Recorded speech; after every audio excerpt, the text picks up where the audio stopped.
So, good afternoon to all. In history, we are going through chapter number 2, Socialism in Europe and the Russian Revolution. History में chapter 2 का अध्ययन पढ़ाई हम लोग कर रहे हैं और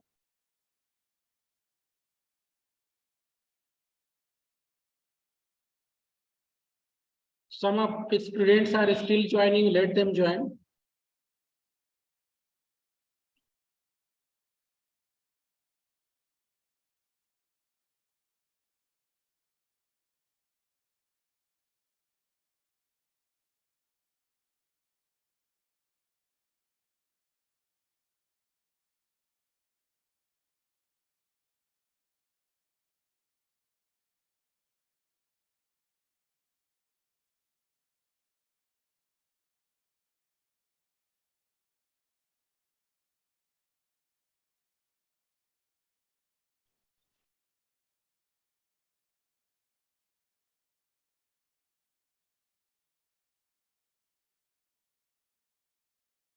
So now let's start. So we are going through chapter number 2 in history, named Socialism in Europe and the Russian Revolution. Europe में समाजवाद और रूस की क्रांति।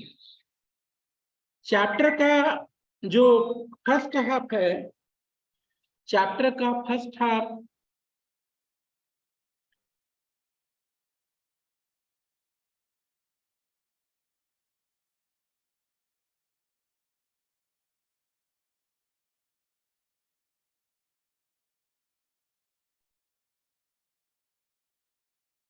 तो आज हम लोग, ठीक है, chapter number 2 history.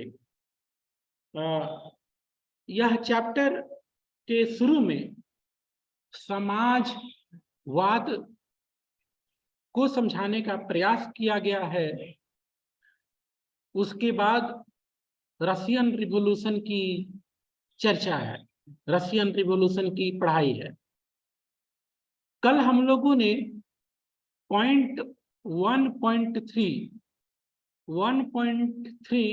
the coming of socialism to Europe, we started this point, and in this very point now we have to move from last paragraph. हम लोगों को लास्ट पैराग्राफ से आगे बढ़ना है।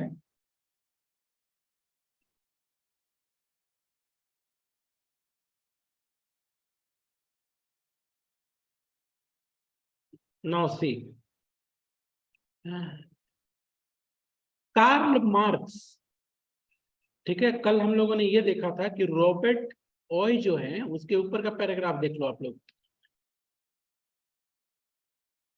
अ लीडिंग इंग्लिश मैन्युफैक्चरर, ध्यान देना शब्द पर, लीडिंग इंग्लिश मैन्युफैक्चरर, बिजनेसमैन है, इंडस्ट्रियलिस्ट है, sought to build cooperative community called New Harmony in Indiana, USA.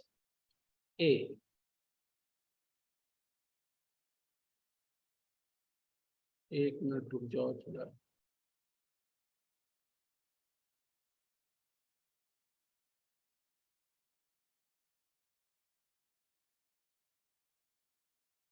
ठीक है, now it will appear bigger on your screen, the chapters PDF which I am sharing.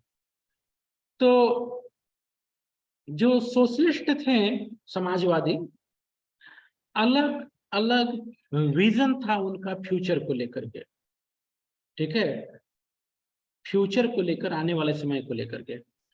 अब Robert eye जो है, उनका यह मानना था कि कोऑपरेटिव सोसाइटी बननी चाहिए ठीक है। अब बिजनेसमैन क्यों बात करेंगे कोऑपरेटिव सोसाइटी की? For their own interest. हो सकता है वाकई समाज सुधारक हो जाए कोई बिजनेसमैन, अदरवाइज घूम फिर करके सब लोग अपने फायदे की बात करते हैं, और बिजनेसमैन तो पहले फायदा ही देखेगा, क्योंकि बिजनेस में पहले फायदा ही देखा जाता है। Now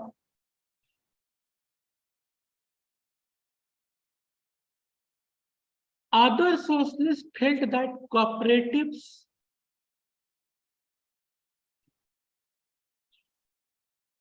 other socialists felt that cooperatives could not be built on a wide scale only through individual initiative. बहुत से ऐसे सोशलिस्ट हैं, ये जो पैराग्राफ है और विशेष करके ये पैराग्राफ काफी उलझनों भरा है, ठीक है। तो कुछ बातों को याद करेंगे, कुछ बातों को समझना है। तो इसका मुख्य समझ यही है इस पैराग्राफ का कि सोशलिस्ट जो थे उनके व्यू भी अलग अलग थे, ठीक है।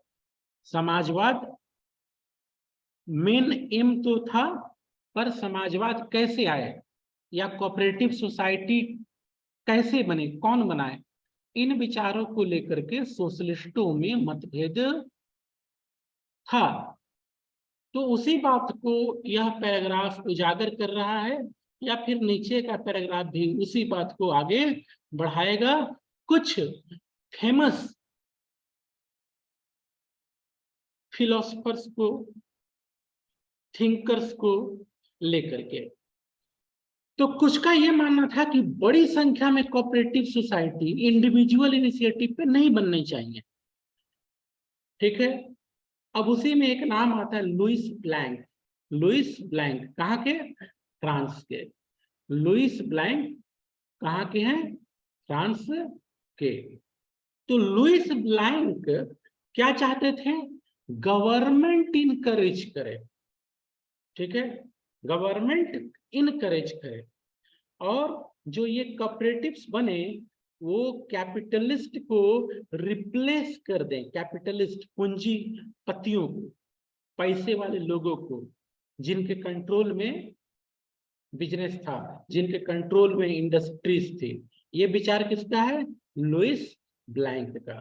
तो यह केवल लुइस ब्लैंक का ही विचार नहीं है, there were many other socialist also.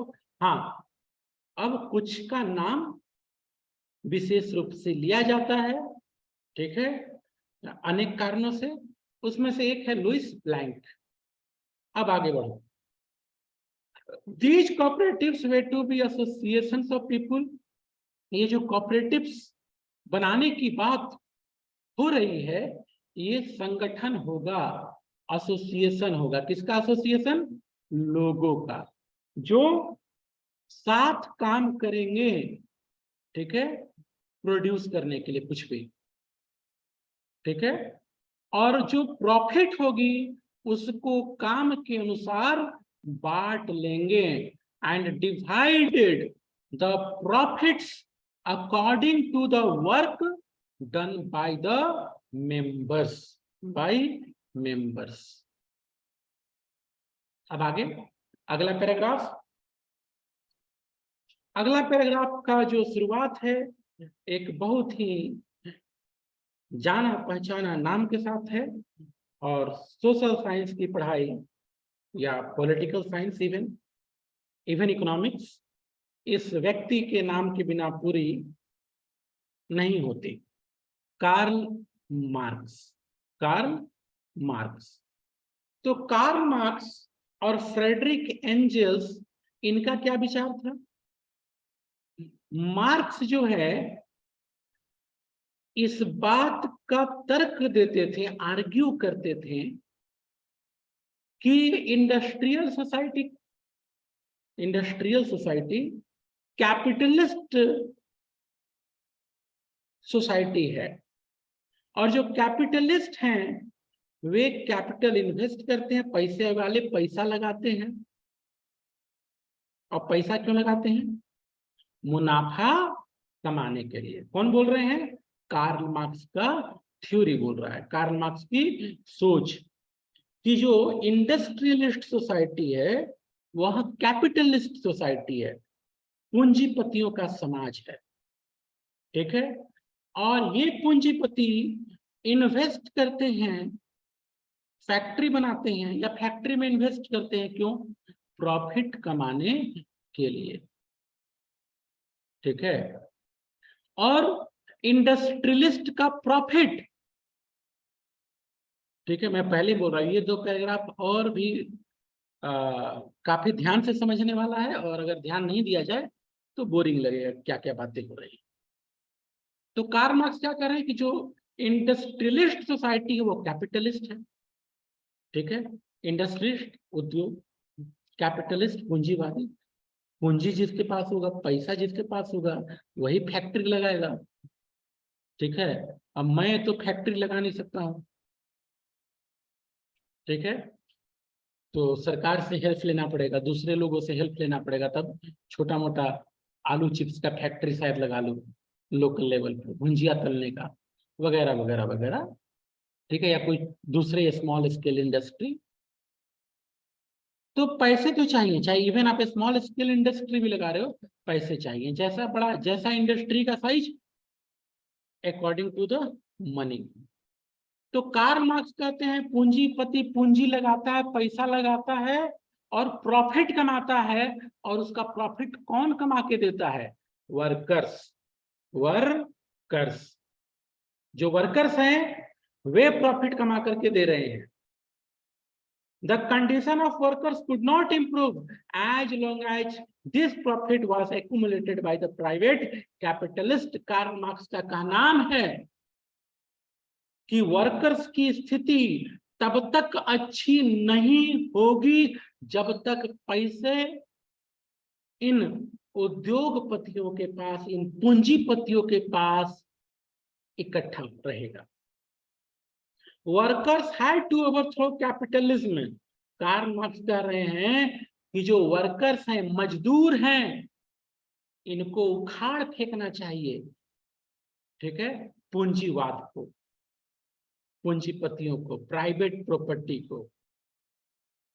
ठीक, मार्क्स बिलीव्ड, मार्क्स का मानना है, to free themselves from capitalist exploitation, workers had to construct a radically socialist society where all property was socially controlled.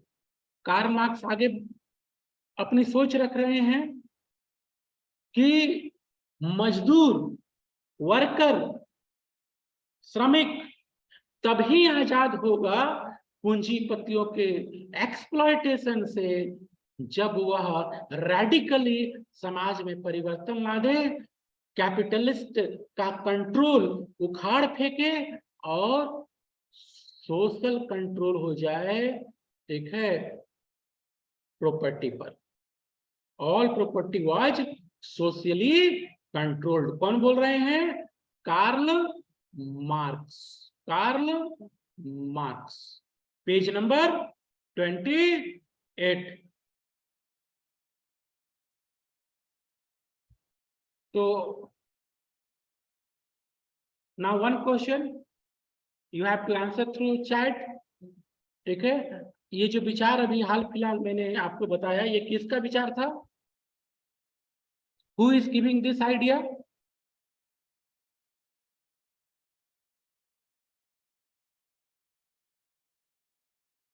Waiting for your response.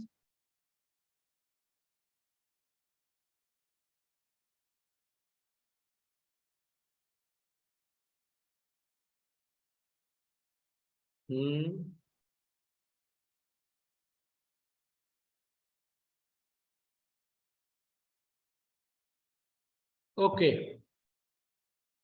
So now my answer, we are talking about Karl Marx. Karl Marx. तो ये जो विचार अभी इस paragraph में बताए गए, ये कार्ल मार्क्स के विचार रहे हैं। आगे और भी है, this would be a communist society, और जो ऐसा समाज होगा जिसमें पूंजीपतियों को उखाड़ फेंका जाए, वह क्या? वह ठीक है, कम्युनिस्ट सोसाइटी होगा। समाज कैसा होगा? कम्युनिस्ट, जिसमें क्या चलेगा? Socialism. He was convinced that workers would triumph in their conflict with capitalists. वो है इस बात से पूर्णतः सहमत थे, मानते थे कि जो संघर्ष होगा कैपिटलिस्ट और वर्कर्स के बीच में, जीत वर्कर्स की होगी, ऐसा कार्ल मार्क्स मानते थे। Now A communist society was the natural society of future. ऐसा उनका कहना था कि जो कम्युनिस्ट सोसाइटी है वह नेचुरल सोसाइटी होगा फ्यूचर का। Communist society will be the natural society of future, भविष्य का। Now point 1.4, support for socialism. Support for socialism, समाजवाद को समर्थन, सपोर्ट। क्या बोल रहा है? By the 1870s, by the 1870s, 1870 का दशक, socialist idea spread through Europe. Europe में फैला, क्या फैला? समाजवाद, ठीक है, समाजवाद।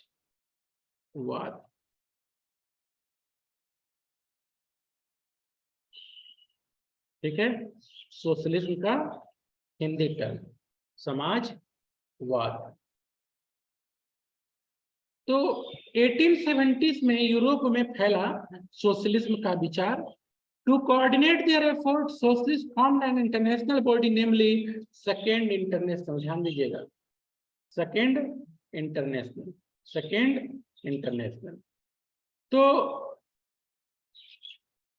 कोऑर्डिनेट करने के लिए समाजवादियों ने एक इंटरनेशनल बॉडी बनाया जिसका नाम सेकेंड इंटरनेशनल था। Workers in England and Germany began forming association to fight for better living and working condition. जो इंग्लैंड और जर्मनी के वर्कर्स थे वे संगठन बनाने लगे, संगठन, ऑर्गेनाइजेशन, एसोसिएशंस, लड़ने के लिए। किससे? पूंजीपतियों से, कि भाई हमारा लिविंग बेटर होना चाहिए, हमारे वर्किंग कंडीशन बेटर होना चाहिए। संघर्ष। They set up funds to help members in times of distress. वे फंड बनाने लगे, ठीक है। फंड क्यों? ताकि किसी मेंबर को जरूरत हो तो जरूरत के समय पर उसको हेल्प किया जा सके। और इन्होंने डिमांड किया reduction of working hour and right to vote. ये इनका डिमांड था, रिडक्शन इन वर्किंग आवर। जो काम के घंटे कहीं 12 है कहीं 14 है वो कम होने चाहिए, यह डिमांड था उनका। और साथ में उनका यह भी डिमांड था कि जो वर्कर्स हैं उनको, जो उस इकोनॉमिक क्लास के लोग हैं उसको राइट टू वोट मिलना चाहिए, right to vote. Now moving ahead,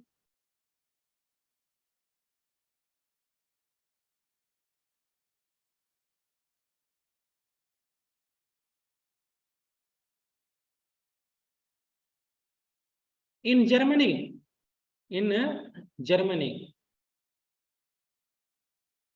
Germany में these association work closely with Social Democratic Party SPD। Germany में जो वर्कर्स हैं वे सोशल डेमोक्रेटिक पार्टी से काफी क्लोज होकर के काम किए। मतलब जो वर्कर्स थे उनके बीच में सोशल डेमोक्रेटिक पार्टी काफी पॉपुलर था। And help it win parliamentary seat, और एसपीडी को पार्लियामेंट्री सीट जितवाने में वर्कर्स का हाथ भी होता था। वर्कर्स जो है, ठीक है, सोशल डेमोक्रेटिक पार्टी के उम्मीदवारों को कई जगह जीत दिलाने में महत्वपूर्ण भूमिका निभाते थे। बाय 1905 1905 तक socialist and trade union is formed labour party in Britain.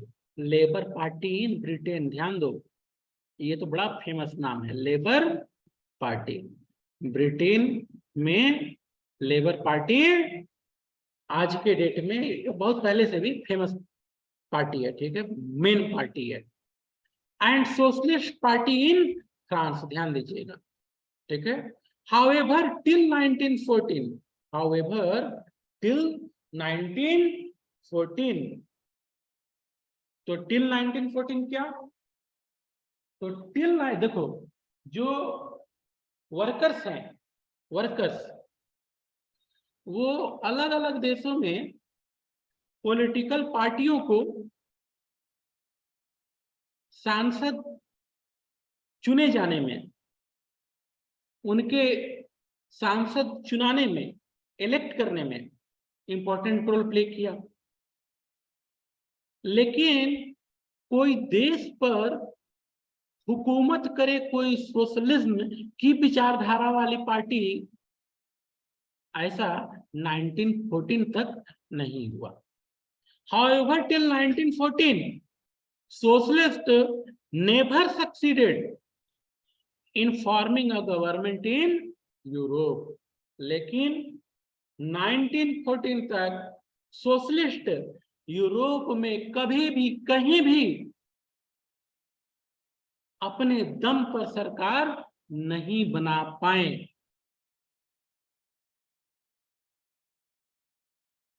ठीक है, हाँ, सोशलिज्म की बात करने वाली पॉलिटिकल पार्टियां सरकार का हिस्सा हुई किसी दूसरे पार्टी को सपोर्ट करके, पर 1914 तक अपने दम पर विदाउट एनी कोलिशन वो यूरोप में पावर में नहीं आए। Represented by strong figures in parliamentary politics, their ideas did not shape legislation, but government continues to be run by conservative liberals and radicals. इसका यह मतलब हुआ कि 1914 तक जो सोशलिस्ट थे वे कानून बनाने की स्थिति में दुनिया में कहीं भी नहीं थे। जीतेगा, पार्लियामेंट में बहुमत होगा, तब ना वह कानून बनाएगा। ठीक है, 1914 तक ऐसी स्थिति नहीं थी, और 1940 तक कहीं कंजर्वेटिव विचार, कहीं लिबरल्स, कहीं रेडिकल्स सत्ता में थे, सत्ता में थे। आगे बढ़ते हैं, आगे हमारे सामने पॉइंट है द रशियन रिवॉल्यूशन। जो फोटोग्राफ्स है, अलग अलग फोटोग्राफ्स, उस पर हम चर्चा करेंगे जब आप ऑफलाइन हमारे सामने रहोगे। ठीक है, ऑफलाइन रहोगे तो बताऊंगा कि ये पेज नंबर खोलो, दूसरे बच्चे भी रहेंगे। ठीक है, तो फिर उस समय बात करेंगे फोटोग्राफ्स की। जैसे अब स्क्रीन पे फोटोग्राफ है, किसी का है, ठीक है, और जिसका है वो क्लियरली मार्क हो रहा है यहाँ, तो इसमें कुछ ज्यादा नहीं है, जार निकोलस 2 लिखा हुआ भी। फोटोग्राफ्स की भी अपनी कहानी होती है, चैप्टर्स में दिए गए कार्टून्स की अपनी कहानी होती है, तो कुछ वैसी बातों को ऑफलाइन क्लास के लिए मैं छोड़ रहा हूँ, आगे बढ़ता हूँ। और आगे क्या है, द रशियन रिवॉल्यूशन। आगे पॉइंट है द रशियन रिवॉल्यूशन। अब तक बात हो रही थी सोशलिज्म की, समाजवाद की, समाजवाद। अब है रशियन रिवॉल्यूशन। बड़ा इंपॉर्टेंट सेंटेंस है, अंडरलाइन करना सब लोग, जितने लोग देख रहे हो, फिर जो वीडियो जो लोग देखोगे, वीडियो देखते समय बच्चों इसको अंडरलाइन कर लेना। ठीक है, देना।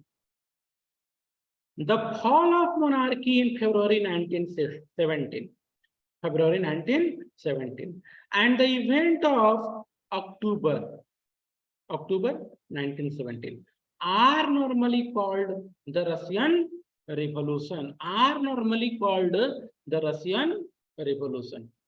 रशियन रिवॉल्यूशन क्या है, एक सेंटेंस में बोला जाए तो फरवरी 1917, फरवरी 1917, उस समय रशिया में मोनार्की का पतन। ठीक है, फरवरी 1917 तक जो है रसिया में राजतंत्र था और आखिरी राजा था tsar Nicholas two, tsar Nicholas two. ठीक है, फरवरी 1917 में ऐसा माहौल बना, ऐसी सर्कमस्टांसेस बनी कि राजा को गद्दी छोड़ना पड़ा। ठीक है, ये फ्रेंच रिवॉल्यूशन से मिलता जुलता टाइप का है। लेकिन फरवरी 1917 की घटना के बाद कॉमन पीपुल को लगा कि उन्हें कुछ भी नहीं मिला, केवल अमीरों को मिला, चाहे वो अमीर ऊंचे पोस्ट पर कोई सेना में हो या दूसरे जमींदार हो, बिजनेसमैन हो।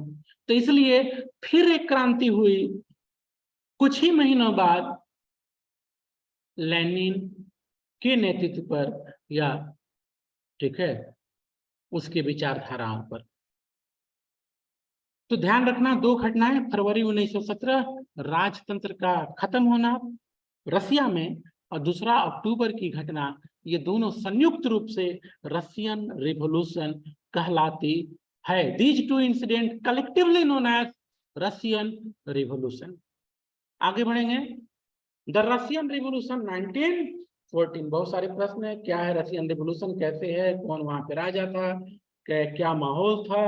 ठीक है, सब कुछ आगे आने वाले पेजेस पर आंसर मिलेंगे। Now point 2.1 2.1 the Russian empire in 1914, Russia का साम्राज्य 1914 में। और 1914 में क्या है, यहाँ पर मोनार्की। 1914 में क्या है, मोनार्की है। और राजा कौन है, राजा है this man, Louis sorry tsar Nicholas two, tsar Nicholas two. ठीक है, फ्रेंच रिवॉल्यूशन में राजा का पूरा परिवार मारा गया, जो इमीडिएट उसका फैमिली था। रसियन रिवॉल्यूशन में भी राजा और उसके परिवार के लोग मारे जाते हैं। ठीक है, लेकिन आगे चल करके 1917 के 18 के बाद एक ऐसा माहौल बनता है रसिया में कि लोगों को राजा और राजा के परिवार को मार दिया जाना, उससे वे सहमति व्यक्त नहीं करते, अच्छा नहीं लगता। और फिर बाद में जहाँ लगा कि ठीक है कुछ जगहों पर खुदाई हुई, यहाँ पर रॉयल फैमिलीज को ऐसे ही दफना दिया गया था, तो उनके बॉडीज को निकाल करके जिनका भी मिला, ठीक है, उसको अच्छे से राजकीय सम्मान के साथ उन्होंने दफनाया। जबकि लुई 16 के साथ ऐसा नहीं हुआ, क्योंकि वो एक लगभग बड़ा समाज का तबका था जो नफरत कर रहा था लुई 16। और उसके बाद एक लंबा संघर्ष भी रहा। तो ये चीजें तुम लोग देखोगे, this is out of box, ठीक है, out of text book knowledge. ठीक है, क्यों, और मैं क्यों बोला, क्योंकि हाल फिलहाल न्यूज आया था, 1-1.5 साल हो गया वो न्यूज सुना हुआ। आगे देखो, तो रशियन एम्पायर 1914 में कैसा था उसका अभी यहाँ जिक्र है। ठीक है, इन 1914 में जार निकोलस टू रसिया पर रूल करता था। ठीक है, besides the territory around Moscow the Russian empire included current day. देखो, जब रशियन एम्पायर की हम बात करते हैं तो आज का रसिया से बहुत बड़ा था, आज का रसिया से बहुत बड़ा था। ठीक है, क्योंकि आज का रसिया तो इसमें था ही, साथ में फिनलैंड, ठीक है, लाटविया, लिथुनिया, लिथुआनिया, ठीक है, एस्टोनिया, पोलैंड के हिस्से, ठीक है, यूक्रेन, बेलारूस, ये सब रसियन साम्राज्य में।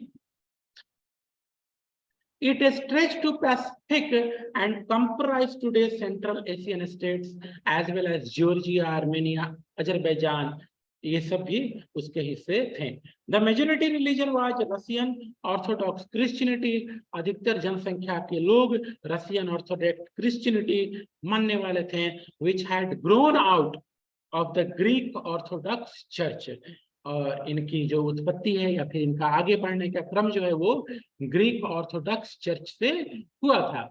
But the empire also included Catholics, Protestants, Muslims and Buddhist.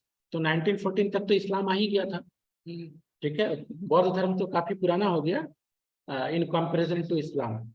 तो उस समय के ये रसियन एम्पायर में क्रिश्चियंस के अलग अलग धड़े तो थे, कैथलिक्स, प्रोटेस्टेंट्स वगैरह, साथ में इस्लाम को मानने वाले भी थे, मुस्लिम्स थे, बौद्ध धर्म को मानने वाले भी थे, बौद्धिस्ट, ठीक है, कुछ और भी थे। ये मुख्य बातों को यहाँ पर लिखा गया। तो ये था रसियन एम्पायर उस समय का। ये देखो, ठीक है। Now economy and society, economy and society. French revolution पढ़ने के दौरान और जब आपके टीचर्स ने पढ़ाया होगा, आपने यह समझा होगा कि कहीं भी क्रांति जो होती है, ठीक है, क्रांति, रिवॉल्यूशन, रिवॉल्यूशन में इकोनॉमी इंपॉर्टेंट रोल प्ले करता है। मैं बार बार इस बात का जिक्र करता हूं बच्चों, अधिकतर रिवॉल्यूशन आप देखोगे तो वह हुआ है क्योंकि जो जनता है वह इकोनॉमिक क्राइसिस में थी, चाहे फ्रेंच रिवॉल्यूशन या फिर रशियन रिवॉल्यूशन भी। अगर जनता इकोनॉमिक क्राइसिस में नहीं होती, पेट भरा हुआ होता जनता का, ठीक है, तो क्रांति के विषय में जल्दी कोई सोचता नहीं है।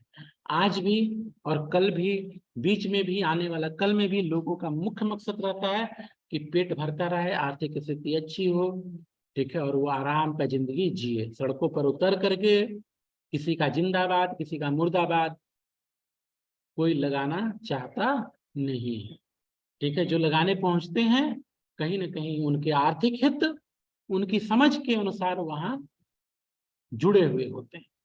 तो अब आगे आपको समझाया जा रहा है कि इकोनॉमिक स्थिति रसिया में कैसी थी और समाज का जो स्ट्रक्चर है वह कैसा था।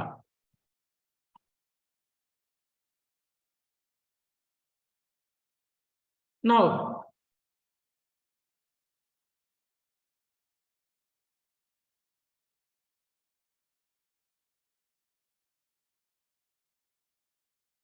Economy and society 2.2।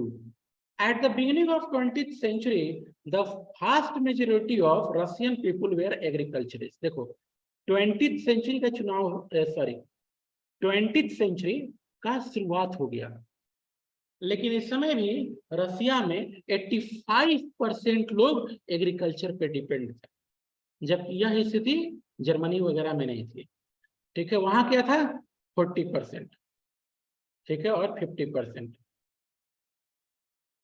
ठीक है। तो इसका मतलब 20th सेंचुरी के शुरुआत हो जाने पर भी रसिया इंडस्ट्रियल रिवॉल्यूशन से काफी पीछे था, और वहां एक बड़ी आबादी 85% के करीब जो है वो एग्रीकल्चर पर डिपेंड थे। In the empire, cultivators produce for market as well as for their own needs, and Russia was a major exporter of grain। तो रसिया के अधिकतर लोग खेती से जुड़े हुए थे और वे खेती करते थे अपनी जरूरतों के लिए, और साथ में अगर फालतू हो गया तो बेचने के लिए भी। रसिया उस समय एक बड़ा एक्सपोर्टर था ग्रेन का, ग्रेन, ठीक है। आज के डेट में भी जब ये रसिया यूक्रेन का वॉर शुरू हुआ तो हम अक्सर सुनते रहे कि यूक्रेन का गेहूं रुक गया, रसिया का गेहूं रुक गया, यहाँ गेहूं की कमी हो गई, वहां कमी हो गई, भारत से लोग गेहूं खरीद रहे हैं, विदेश विदेश वाले, ठीक है। तो रसिया जो है वह उस दौर में भी, चूंकि अधिकतर लोग एग्रीकल्चर पर डिपेंड करते थे, एग्रीकल्चर अच्छी होती थी, तो इसलिए बड़ा मार्केट था, ठीक है, बड़ा एक्सपोर्टर था रसिया ग्रेन्स का। आज की बात इन्हीं बातों के साथ समाप्त कर रहा हूं, ठीक है। आपको फिर से एक बार रिवाइंड करता चलूं We are going through chapter number 2 in history, in social science, and the name of the chapter is Socialism in Europe and the Russian Revolution. हमने शुरुआत में लिबरल्स, रेडिकल्स, कंजर्वेटिव्स के व्यू देखे, फिर हम लोगों ने यह भी समझा कि समाजवाद को लेकर के भी कोई एक सोच नहीं है, ठीक है, अलग अलग विचारकों के अलग अलग सोच रहे हैं विथ लिटिल डिफरेंसेस, ठीक है। जो मुख्य बात है वो तो सब में है कि समाजवाद की ओर जाना है, पर हाउ, ठीक है, and what is will the structure of cooperative society, इस बात को लेकर के कैपिटल सोशलिस्ट जो है वो अलग अलग राय उन्होंने दी है। उसके बाद फिर जब सोशलिज्म का हिस्सा हम लोग पढ़ लिए, तब रशियन रिवॉल्यूशन की शुरुआत हो गई है, और एक सेंटेंस जो मैंने अंडरलाइन करने कहा वह डेफिनेशन है रशियन रिवॉल्यूशन की, और उस सेंटेंस के अनुसार फरवरी 1917 जब राजा को गद्दी से हटा दिया गया था, और उसी साल अक्टूबर की घटना जब लेनिन के नेतृत्व में सरकार बन गई, both incidents collectively known as the Russian revolution, the Russian revolution. That's all in today's class. Thank you very much to all of you who are still with me. जैसे बच्चों को लगता है कि अब एंड होने वाला है, बहुत सारे बच्चे ऑटोमेटिकली चले जाते हैं, कुछ बच जाते हैं, ठीक है, गुड डे और लास्ट की बातों को सुनने के लिए। So thanks once again to be with me, to listen me patiently. If you have any question, you can put it on my WhatsApp number. Thank you, Isu. Thanks to all. Aditi, Antara, Sonal, ये अभी भी हम लोग मेरे साथ हैं। चलो बच्चों, अब अगला क्लास का नंबर आएगा आपका। Thank you, have a nice day.